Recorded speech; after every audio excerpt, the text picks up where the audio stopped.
Assalamualaikum warahmatullahi wabarakatuh.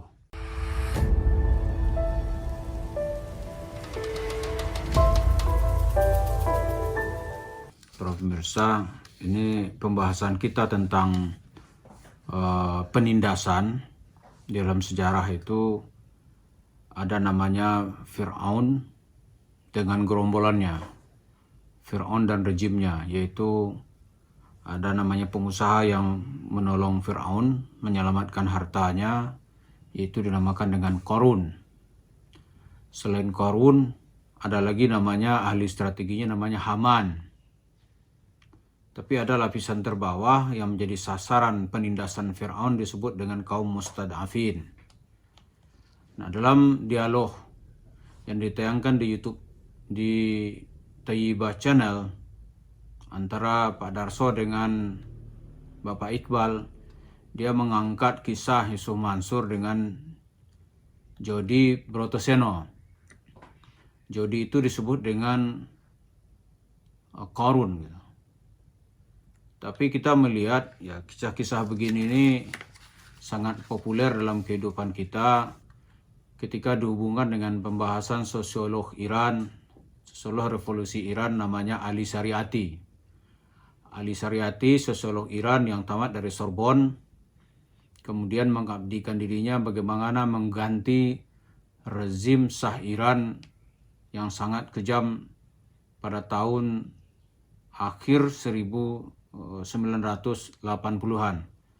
Tapi sayang Ali Shariati meninggal sebelum dia melihat hasil jerih kerjanya dengan terwujudnya pemerintahan Republik Islam Iran di bawah pimpinan Ayatullah Ruhollah Khomeini.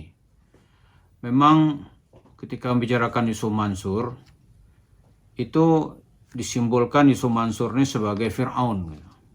Fir'aun yang dibantu oleh Qarun, Haman, nanti ada lagi kaum Bal'am di sekitarnya itu. Tapi yang akan kita bahas pada saat ini adalah bahwa kaum mustad'afin itu kalau dia menerima kondisinya, dia rela, tidak melakukan perlawanan apa-apa, dia pasrah, menyerah, maka selama-lamanya Qarun dengan Fir'aun itu akan terus-menerus menghisap darah kaum mustad'afin. Di cara Fir'aun, dia biasanya berkolaborasi. Kolaborasi Fir'aun itu adalah Qarun. Selain itu juga ada namanya tukang sihir. Ya, tukang sihir yang membenar-benarkan langkah Fir'aun, yang menakut-nakuti orang-orang yang mencoba mengkritik Fir'aun. Nah, Yusuf Mansur sekarang, kata Pak Iqbal, orang yang mencoba membiayai dan menyelamatkan uang daripada Yusuf Mansur itu namanya Jody Brotoseno. Tapi kita jangan pula lupa membahas siapa sebenarnya tukang sihir Fir'aun gitu. Tukang sihir Fir'aun inilah yang membela-bela kelakuan yang dibuat oleh Yusuf Mansur. Kita lihat di YouTube, ada channel-channel yang membela-bela dia, itu sebenarnya bagian dari jaringan tukang sihir Fir'aun. Nah, kita saat ini ingin menjelaskan di mana posisi kaum mustad'afin. Di dalam Al-Quran, kaum mustad'afin itu kalau dia menerima kondisi mustad'afin, itu nanti termasuk kelompok yang akan dimasukkan Allah ke dalam neraka. Ya, termasuk kelompok yang dimasukkan Allah ke dalam neraka. Kenapa? Karena dia menerima perlakuan. Misalnya dia ditipu oleh Fir'aun dengan Qarun. Dia menerima aja, ya udahlah, ikhlasin aja, nggak usah kita bahas. Padahal tingkah laku Fir'aun ini telah menyebabkan manusia menjadi syirik. Bahkan nanti dia menganggap dirinya sebagai Tuhan. Dia melakukan penindasan, penghisapan, dan tidak ada kesempatan orang lain nanti untuk berbuat baik. Di dalam surat An-Nisa, dalam ayat 97 dan 98, Allah mengatakan, Innal ladzina tawaffahumul malaikah zalimina anfusihim qalu fima kuntum. Qalu kunna mustada'afina fil ar. Orang-orang yang diwafatkan oleh malaikat dalam keadaan menzalimi dirinya. Jadi dia meninggal dalam keadaan zalim. Qalu fima kuntum. Malaikat bertanya, dalam keadaan bagaimana kamu? Qalu, mereka mengatakan, kunna mustad'afina fil ardh. Kami dulu di dunia ini kaum mustad'afin, orang lemah.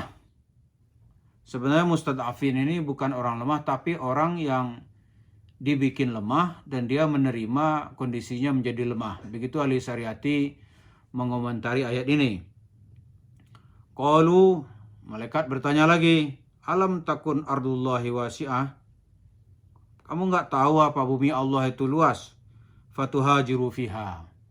Hijrahlah kamu ke bumi Allah yang lain gitu. Karena dia nggak hijrah, artinya kondisinya itu dia terima, dibohongin mau. Faulaika ma'wahum jahannam. Mereka itulah tempatnya di neraka Jahannam. Jadi kaum mustad'afin ini tempatnya nanti di Jahannam.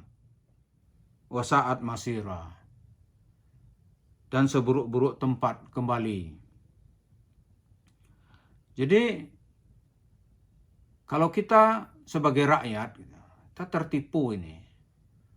Ditipu berulang-ulang. Kalau sekali nggak tahu bolehlah dia pakai dalil-dalil. Ini ngaku ustadz segala macam kita terima gitu. Tertipu sekali oke. Tapi sampai ikhlas ditipu gitu. Itu Allah marah. Ya. Sampai ikhlas kita ditipu Allah marah. Karena itu harus kita lakukan perlawanan. Perlawanan menjelaskan yang benar. Ya saya pribadi sebenarnya ya posisi kita itulah melakukan perlawanan terhadap kezaliman. Kezaliman dan penyelewengan ajaran Islam yang dilakukan oleh Fir'aun, oleh Qarun, oleh tukang sihir, oleh Bal'am, dan juga kita ingin menjelaskan kepada kaum mustada'afin supaya jangan terus-terusan kita ditipu oleh para Fir'aun dan Qarun ini. Dia akan terus-terusan meraup, menghisap uang daripada kaum mustad'afin ini. Tidak ada dia cerita mau kasihan. Dasar Fir'aun. Bagaimana dia kasihan?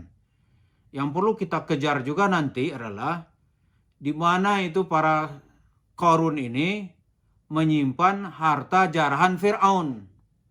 Nah ini Fir'aun abad 20 dan abad 21. Yaitu Fir'aun yang berpeci. Fir'aun yang mungkin juga bersorban. Fir'aun berjubah. Yang masuk ke dalam masjid, menjual ayat-ayat sedekah, lalu nanti begitu berkarung-karung uang sedekah ditemukan, dia panggillah Qarun, wahai Qarun, kau simpanlah harta ini dulu. Nah, Qarun ini pintar, dia seorang bisnismen. Tapi oleh Allah, si Qarun ini namanya tetap dilaknat sepanjang sejarah, maka sampai hari ini kita dengar kalau ada harta ditemukan di mana saja di pelosok bumi yang tidak jelas pemiliknya, maka disebut dengan harta Qarun. Harta Qarun. Jadi, mari kita kaum mustad'afin bangkit menyuarakan hak-haknya, menuntut hak-haknya. Nah, seperti pada minggu lalu itu di Masjid Darussalam, kaum mustad'afin bangkit meminta pertanggungjawaban Fir'aun. Meminta pertanggungjawaban Fir'aun dan Qarun. Kalau saya melihat kalau Fir'aunnya lari, nggak mau tanggung jawab, ya Qarunnya harus kita kejar. Setelah itu tukang sihirnya. Tukang sihirnya itu yaitu buzer-buzer yang ada di sekitarnya.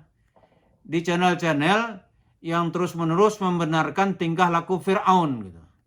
Jadi seperti cerita Pak Iqbal, Fir'aun sekarang itu namanya Yusuf Mansur. Mari kita kejar. Yang perlu kita kejar sekarang itu adalah Qarunnya yang menyimpan harta Fir'aun. Jadi itu tidak bisa kita anggap enteng. Mari kita lanjutkan perjuangan kita. Kita ini mungkin ya tidak seperti sekuat Musa gitu. Tapi kita membawa spirit-spirit yang diajarkan oleh Musa. Inilah mudah-mudahan walaupun cerita Ali Syariati dalam sosiologi Islamnya ini telah menginspirasi perjuangan umat Islam di seluruh dunia. Dan nanti pada Januari atau Desember 1979 atau Januari 1980 seruan ahli syariat ini bergema, mewujudkan suatu slogan yang lebih keras lagi. Apa yang kelak dikenal kullu yawm Asyura wa kullu makan Karbala. Setiap hari adalah hari Asyura dan setiap tempat adalah Karbala. Husain muda bangkit mencari apa yang disebut dengan kaum zalimin yang menzalimi orang-orang yang disimbolkan dengan Fir'aun. Tapi kalau dalam revolusi Iran, dia mencari pembunuh dan penzalim terhadap Husain. Tapi bagi kita di Indonesia ini, kita terjemahkan para Fir'aun itu adalah mereka yang berjubah masuk masjid minta uang sedekah. Setelah itu dia menjadi konglomerat bersama Qarun dan bersama tukang sihirnya. Mudah-mudahan apa yang kita sampaikan ini, kaum mustada'afin yang merasa dirugikan dan ditipu, diselewengkan oleh para Fir'aun dan Qarun akan bangkit untuk menuntut hak-haknya. Terima kasih. Assalamualaikum warahmatullahi wabarakatuh.